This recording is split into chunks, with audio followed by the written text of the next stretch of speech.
Super Rugby semi-finals, folks. We are down to the 4 best teams in Super Rugby. All these sides won their home quarterfinals, so it's 1 against 4, 2 against 3, Friday and Saturday. Squads are out. We'll go through some of the sides, the stats, and you guys can let us know your thoughts on how these teams are going to go.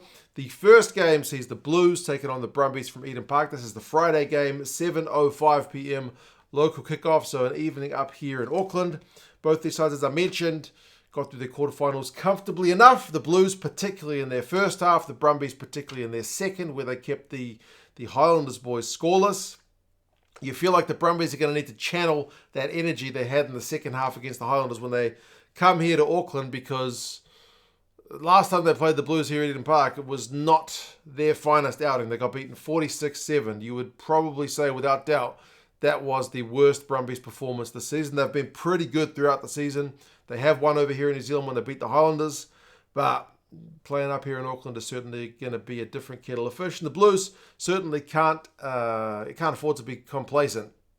That regular season round back in late April, that's long gone, ancient history. There's a whole new game, and certainly a lot to play for with a spot in the Super Rugby final up for grabs. The Blues have kept things pretty stable. The worst news came out after last week's game that Patrick Tuipulotu is going to be out for a decent amount of time with his knee injury, so that means they've had to make a change in the second row. The front row is unchanged with Tuangafasi, Ricatelli and Renata, but Sam Derry's reintroduction to the squad is at least a bit of good news, which doesn't quite take away from the bad news with Tuipulotu being out, but it is certainly positive with him being back from concussion.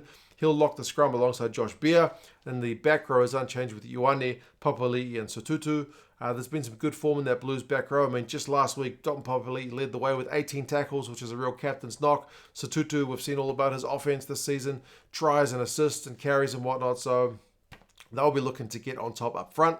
Backs-wise, Finlay Christie still gets the nod ahead of Funaki. Funaki, remember, ran the show pretty well when Christie was out injured, but the All Black is back at number 9 alongside Harry Plummer. And then midfield, Lamb and Rico Ioane, plus the back 3, which is pretty exciting. I say that as a Blues fan, but Caleb Clark, Mark Talea, and Stephen Perofeta. I mean, Clark was on fire last week. 2 tries for him, 3 clean breaks, 4 defenders beaten. He was really, really hard to stop.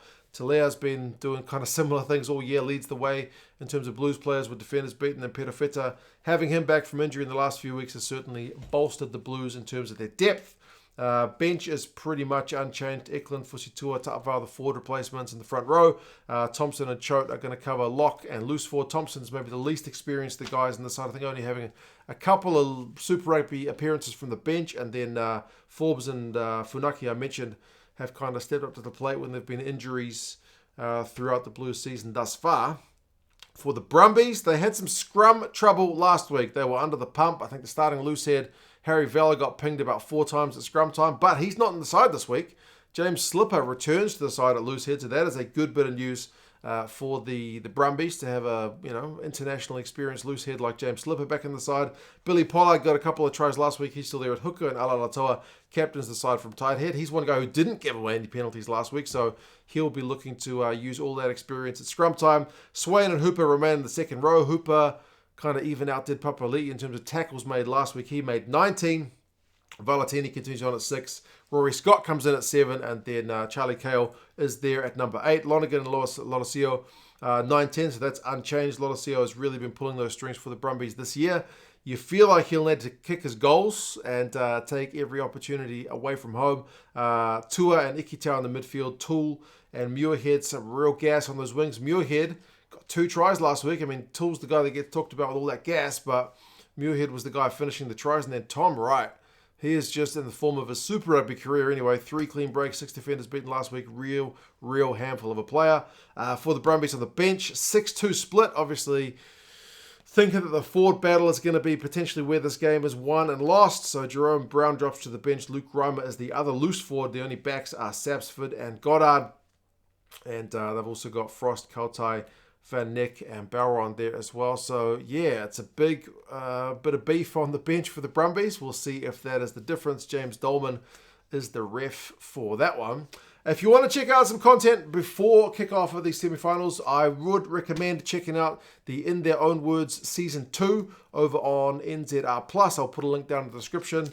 Recently watched an episode where they talked about the kind of highs of getting through that quarterfinal against Ireland, where there was a bit of feeling in that one, with Ireland having won a series over here not that long before the World Cup, a year before, and then the kind of lows and how they dealt with losing that narrow final to the Box. Really, really touching stuff, really emotional. The guys really put it all out there. So, link down in the description, In Their Own Words, Season 2.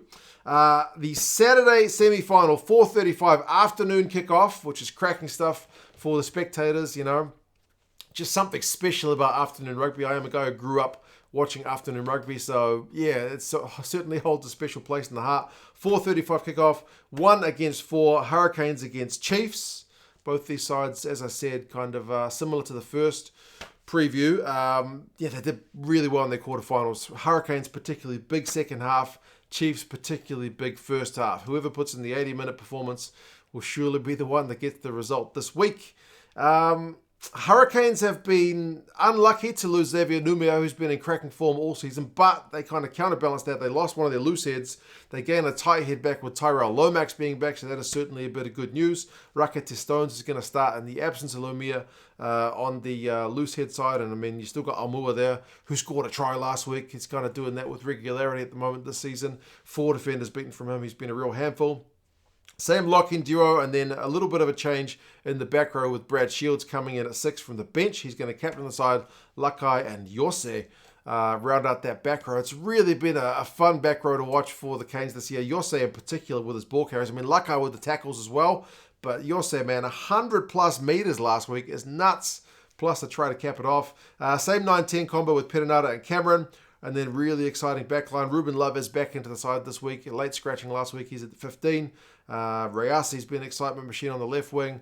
Morby on the right. And then Geordie Barrett, a couple of tries from him in the midfield alongside Billy Proctor. Good looking Cane side. What can you say? Mafaleo is switching positions this week on the bench. Remember last week, he can cover both sides of the scrum basically. He's using the 17 jumper this week. Tossie drops to the bench. James Tucker also comes into the side in the 19 jumper. Devin Flanders drops to the bench. Karifi is there, which means there's only 2 backs on the bench. It's also a 60 split for them. Richard Judd and Balin Sullivan covering the backline positions for the Canes. There's no Delaney, no Lumia, no Ben Grant as well. These guys are kind of on the unavailable list. For the Chiefs, and remember, they've lost both their games to the Canes this season, home and away. I think the away game for the Chiefs was 36-23. They've got an extra day's rest though, but away sides are always going to be underdogs. But for the Chiefs, unchanged 23.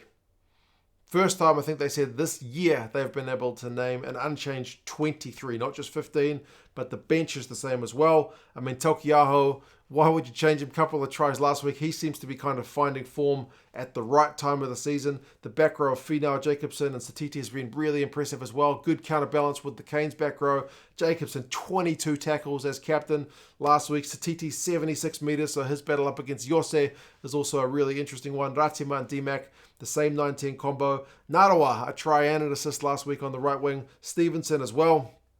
Crazy offloading game last week. He continues on. Bench-wise, like I mentioned, it's unchanged. They are going with the 3 backs in row, Tupaya and Rona. So kind of a more traditional 5-3 split from them. Angus Gardner is the ref for that one.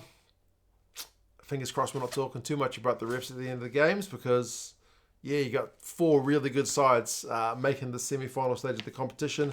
I, for one, am very keen to see how things go. One on the Friday, one on the Saturday. You guys let us know your thoughts. How do you think they are going to go? And I'll talk to you guys again soon. See you later.